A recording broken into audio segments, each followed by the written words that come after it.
Himachal Pradesh Congress legal cell के अध्यक्ष सेवानिवृत्त ब्रिगेडियर टीएस ठाकुर ने कुल्लू में पत्रकार वार्ता को संबोधित करते हुए कहा कि केंद्र सरकार ने वर्ष 2022 में अग्निवीर योजना शुरू की और इसकी एवज में 4 साल के लिए इस योजना के तहत सेना में जवानों को भर्ती किया जा रहा है। उन्होंने कहा कि इसमें कोई भी रैंक नहीं है और न ही कोई पेंशन है। उन्होंने कहा कि इस योजना के तहत 4 वर्ष के बाद 75% जवानों को घर वापस भेजा जाएगा। उन्होंने कहा कि केंद्र सरकार नौजवानों के भविष्य के साथ खिलवाड़ कर रही है, उनका भविष्य अंधकार में डाल रही है। 4 साल के बाद जब वे वापस घर लौटेंगे तो उसके बाद ना तो वे पढ़ाई कर पाएंगे और ना ही कोई और काम कर पाएंगे। ऐसे में वह देश के लिए भी बेरोजगारी होगी और उसके बाद वह देश के लॉ एंड ऑर्डर सिचुएशन को खराब कर सकते हैं। उन्होंने कहा कि केंद्र सरकार ने बिना सोचे समझे अग्निवीर योजना को देश भर के युवाओं पर थोपा है।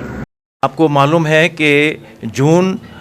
2022 में central government BJP central government ने जो है वो अग्निवीर योजना जो है उसको लॉन्च किया है।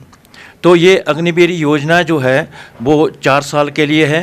और इसकी एज जो है वो 17 से लेकर 21 साल तक की है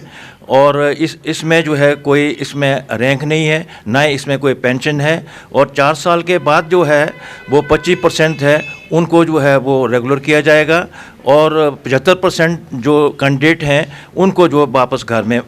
भेजा जाएगा। एटलीस्ट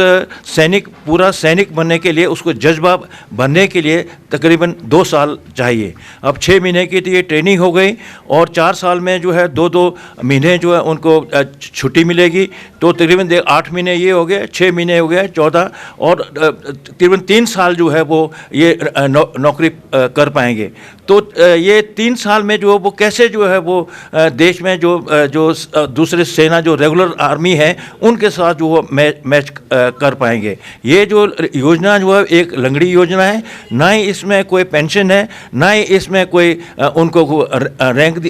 मिलेगा और 4 साल के बाद जो है उनको तकरीबन 11.5 लाख जो है वो दे करके उनको घर में भेज जाएगा। चाहे आर्मी को हो, नेवी को हो, एयरफोर्स को हो, जो देश के काम देश की सेवा कर रहे हैं और अपनी जान के न्यौछावर करने के लिए तैयार हैं, उनको जो जरूर पेंशन मिलनी चाहिए ताकि उनको जो है सोशल सिक्योरिटी मिले और तो वो अगर